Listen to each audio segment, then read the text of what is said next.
Hi, my name is Marcy. I was supposed to be deported from Rome, but thankfully was not, and I'm going to go ahead and explain what's been going on with my passport in a non-vlog style video. So I originally did it in the form of a vlog because I thought that this is a hilarious situation. The circumstances are unbelievable. Like, who would this happen to? I thought it was just me. No. So I got tagged this morning on a video where somebody experienced the same thing a week apart in Thailand. And so now I'm not thinking it's so cutesy funny anymore. Now I'm thinking that there must be something going on. And so I'm going to go ahead and explain the different details of my situation.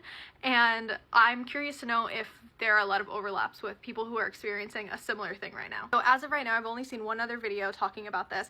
I'm sure there's more, but welcome to Passport Not Lost or Stolen side of TikTok. And so everything was normal. I was able to leave JFK with not a problem in the world. I land in Rome. They tell me that there's an Interpol alert on my passport. They say that it was reported lost or stolen. Now, I'm a frequent traveler. I showed them other proof of my identity. I had my passport card. I had my license. I showed them literally everything I had. My birth certificate, like, I keep that on me.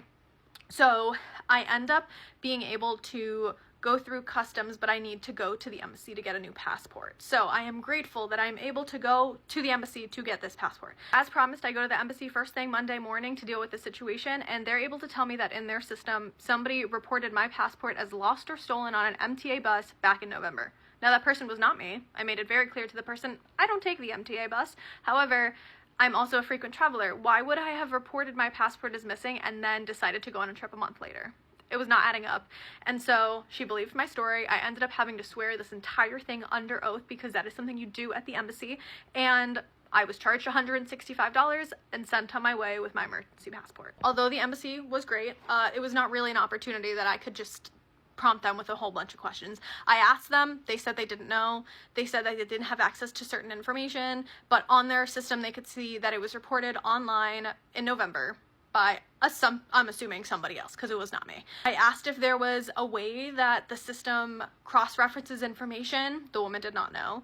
And ultimately I was left unsure if this was just an accident or if this was somebody trying to steal my identity. And so, ironically, on my way home, I have my emergency passport, and guess what? I get stopped by the JFK police there. And so I have to explain to them what happened. They look it up in the system, they can confirm that that's what the embassy had documented, and I'm good to go on my way. My first full day back is Friday. I start my day off going through all of the paperwork for what I have to do, because now I need to fill out paperwork for a new passport. I have to pay $60 to expedite it. I have to pay $30 for a passport card, and now I have to pay $12 to ship that all out. So I go ahead and get that done, and then I start unraveling the mystery of who could have possibly reported this and why. So I call the passport agency and I'm like, hey, this was reported by somebody, not me. So what can we do about this? Who reported it? And they essentially tell me that once the passport leaves their hands, that it's out of their hands, that they're not responsible for that and they don't have the information that I'm looking for. So at this point, who has the information that I'm looking for? I'm at a loss. I did reach out to my House representative and I called them to confirm. I said, is this even the right tree to be barking up right now? And they said yes, that they are able to advocate on my behalf. However, it's unlikely that I will get a refund, which is truly nonsense because at this point I'm paying $300 for the state not even confirming that I was me and that somebody was just able to void my passport willy-nilly. The way that the woman explained it at the embassy, it kind of seemed like, oh, it must have just been like a mistype of numbers, but at that point, why are we not cross-referencing the other information that is put into that form? So this morning, now we're going on to essentially week 3 of dealing with the situation, I call the embassy again, and I'm like, hey, can you please email me to confirm all of these things happened? Because I had to swear under oath, essentially. I made my statement.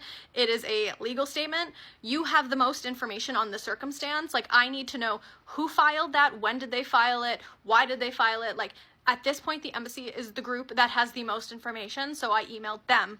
And I spoke to them this morning asking for me to receive that information. So hopefully I do get sent that information, but at this point, it's a waiting game. I've also had to go through all of the effort of going to protect my identity because I don't know if this was malicious. I don't know if they have all of my information, my name, my birthday, my social. I was not told this information. So now I'm just floundering and I'm ideally going to have my passport, you know, in time for my next trip. But at the end of the day, my passport should have never been canceled by somebody else.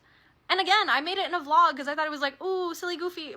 This is like serious now because I have a trip and other people are being affected by the same thing. It cannot just be me.